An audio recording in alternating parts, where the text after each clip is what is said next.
They called her a tribute. They said it was an honor. They said the human child should feel proud.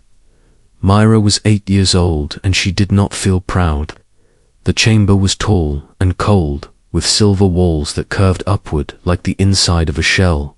Blue lights traced thin lines across the floor and climbed the walls in steady pulses. The air smelled like metal and ozone. The aliens stood in a wide circle around her. Their pale green skin reflected the light, and their black eyes did not blink. Their robes shimmered with shifting colors like oil on water. At the far end of the chamber, a massive gate stood sealed behind it. Something breathed up. Galactic dominion had conquered many worlds.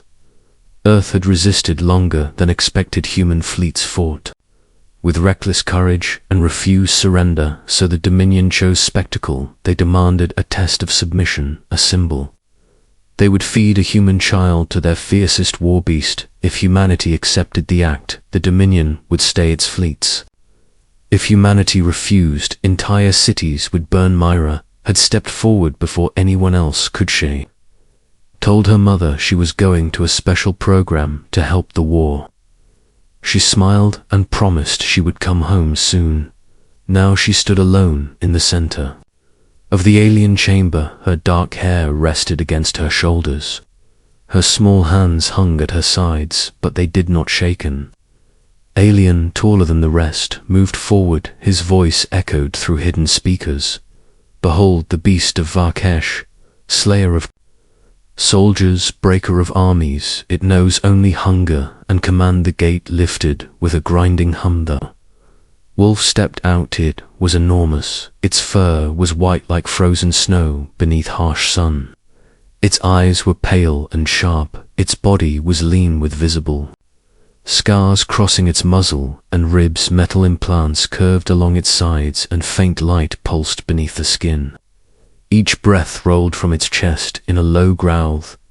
Aliens watched with calm expectation. Myra looked at the wolf. The wolf looked at Myra. The chamber fell silent. The wolf began to circle.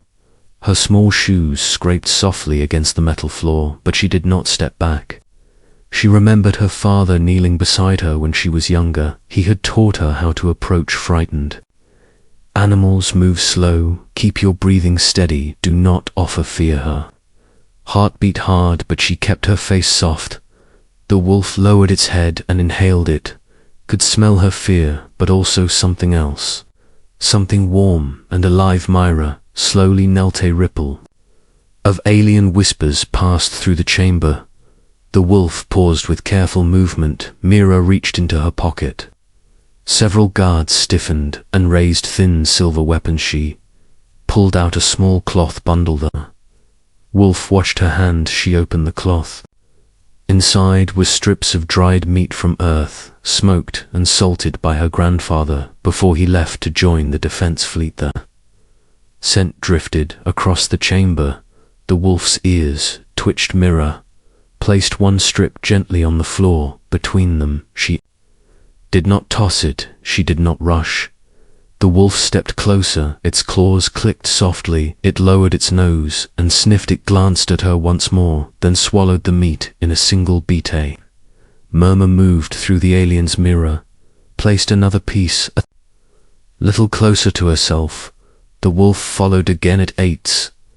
Lowly she guided it, not away, not toward escape, but toward her. When the final piece was gone, the wolf stood within reach. Its breath washed warm against her face. She could see the old scars along its muzzle, burn marks, lash wounds, a life shaped by pain. Very slowly, she lifted her hand. A deep growl rumbled from its chest. She stopped and waited. The growl faded. Her fingers touched its further chamber, filled with sharp intakes of breath. The fur felt coarse but alive, warm beneath her palm. The wolf did not snap. She stroked its neck gently. You are not a monster, she whispered. The translation drones floating above did not register her quiet human words. The wolf lowered its head. Myra wrapped her arms around its thick neck. For a long moment, the galaxy seemed to hold its breath. Then the wolf sat beside her, not as a weapon, as a guardian. Shocked voices erupted among the Dominion observers. Malfunction override. Its restraint activate. Pain compliance. An alien pressed a control device. A pulse of energy shot through the implants along the wolf's ribs. The wolf jerked violently and howled. Its body trembled under invisible agony. Myra clung to its first stop. She cried. Another pulse struck. The wolf staggered, but did not retreat. Third pulse followed. The wolf turned toward the aliens. Its lips pulled back, revealing rows of white teeth.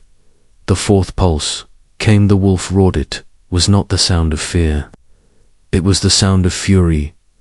In a flash of white, it leapt. Nearest alien fell beneath crushing weight. Claws tore through shimmering robes. Guards fired blue beams that scorched the floor and walls. Myra rolled aside and covered her head. The wolf moved like a storm. It targeted the aliens holding control devices. It crushed them. First metal and bones snapped beneath its jaws. The chamber filled with chaos.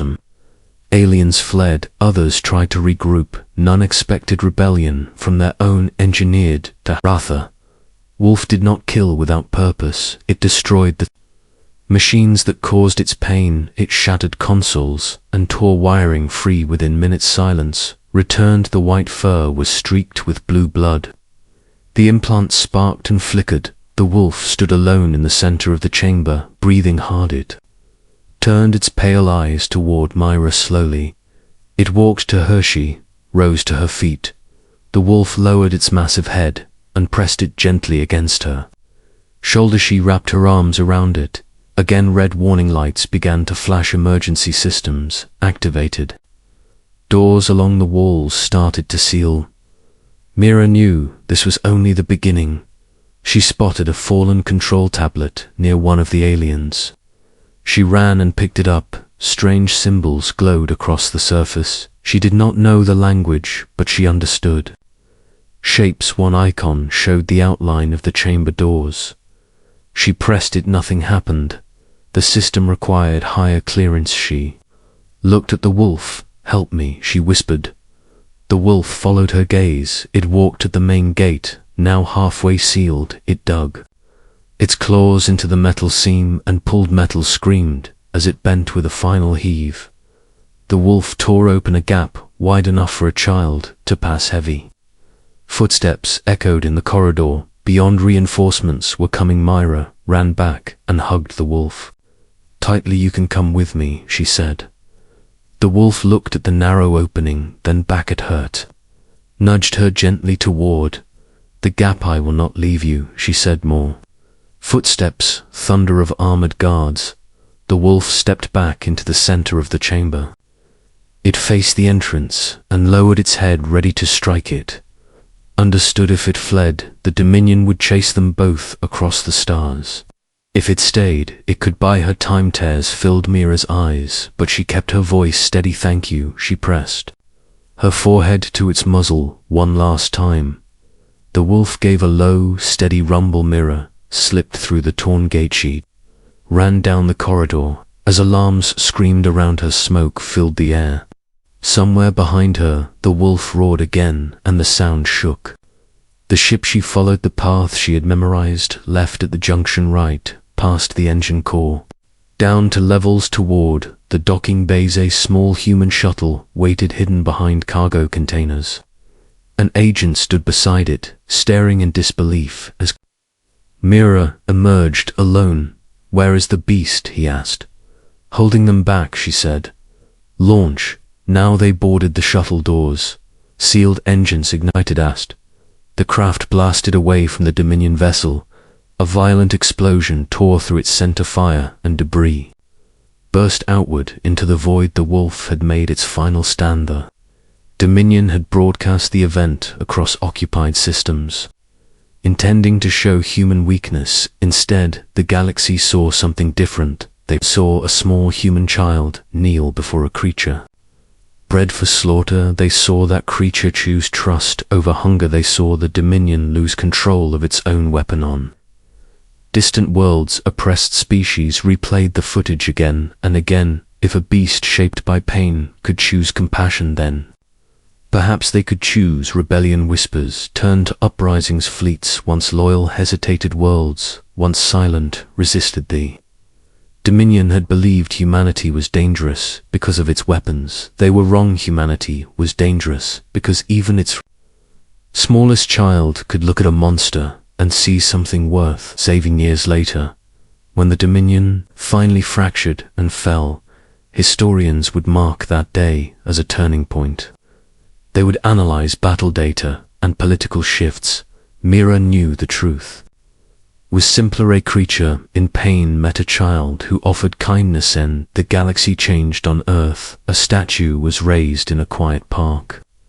It showed a young girl kneeling beside a great white wolf. Myra visited often. She would rest her hand against the cold stone fur and remember the warmth beneath her fingers. She never forgot the steady breath against her shoulder. She never forgot that courage is not the absence of fear, but the choice to offer compassion anyway. And across the stars, whenever oppressed voices rose against cruelty, they carried the same message: humanity does not conquer through terror. Humanity wins because it refuses to stop seeing the heart inside the monster.